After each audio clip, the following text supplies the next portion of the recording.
সুপ্রিয় দর্শক, আসসালামু আলাইকুম। আমি Mohammad Rubel, legal point and অ্যাসোসিয়েটসের তরফ থেকে আপনাদের স্বাগতম। আজ আমরা শিখব নিবাসী এবং অনিবাসী করদাতা কাকে বলে। নিবাসী বলতে কি বোঝায়? আয়কর আইন 2023 এর সেকশন 245 অনুযায়ী নিবাসী অথবা রেসিডেন্ট এর সংজ্ঞা: স্বাভাবিক ব্যক্তি বা ইন্ডিভিজুয়াল। যদি কোনো ব্যক্তি বছরে 183 দিন বা তার বেশি বাংলাদেশে থাকেন, অথবা বছরে 90 দিন বা তার বেশি থাকেন এবং আগের 4 বছর মিলিয়ে মোট 365 দিন বা তার বেশি অবস্থান করেন।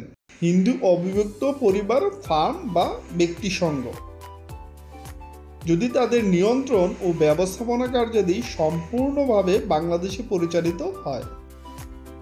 কোম্পানি: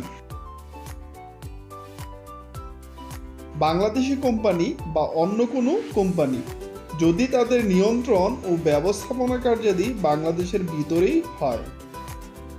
ট্রাস্ট, তহবিল, সত্তা বা আইনি ব্যক্তি সত্তা, যদি তাদের সৃষ্টি বাংলাদেশের আইনের অধীনে হয় অথবা তাদের নিয়ন্ত্রণ ও ব্যবস্থাপনা কার্যাদি পুরোপুরি বাংলাদেশেই হয়।